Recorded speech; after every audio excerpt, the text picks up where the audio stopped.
The last of the V-bombers closes the final chapter of its extraordinary service life. First flown in 1952 and retired in 1993, it covered various different roles ranging from nuclear bomber to tanker. The Victors played a vital role in the Gulf and also in the Falklands. Let's start off by introducing the background of this simply wonderful icon. First flown on the Christmas Eve of 1952, the Handley Page HP-80 was the third of Britain's V-bombers to fly. Despite this, it served the longest, outlasting the Vulcan's operational retirement by 9 years.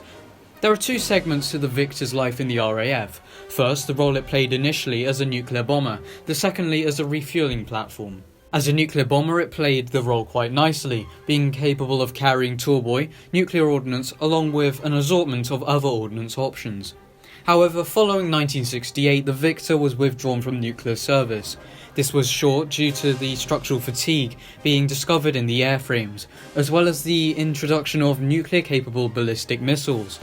Some of the Victor's fleet was converted into tankers and served for much longer in the tanker role, as the RAF had no tankers in service until the introduction of VC-10s and TriStars.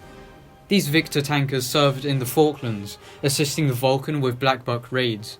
In 1986, there were 3 different Victor squadrons. These were 232 OCU, 57 and 55 Squadron. 232 OCU and 57 squadrons were disbanded later that year, leaving number 55 as the sole Victor squadron within the RAF. Number 55 Squadron's Victors then went out to refuel dozens of coalition aircraft in the Gulf War of 1990, before being retired on the 15th of October 1993.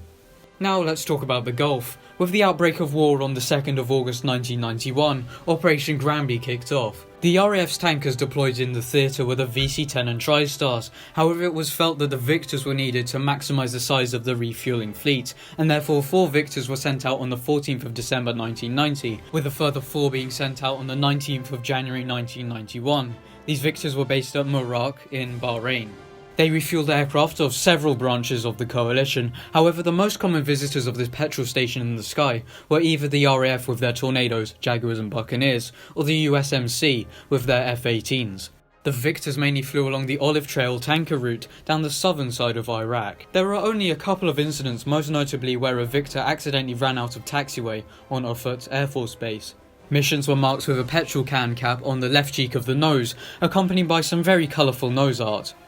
The Victors flew with a 100% success rate, with no losses and 299 sorties carried out. These Victors carried on refuelling until May of 1991, where on the 17th and 18th, 6 Victors moved back into the UK, and a further 2 stayed in RAF Akrotiri in Cyprus for Operation Warden, and then stayed until late September 1993, with number 55 Squadron disbanding on the 15th of October that year. Well, that wraps up this short video on the Victor in the Gulf. Thank you very much for watching, and stay safe in these difficult times.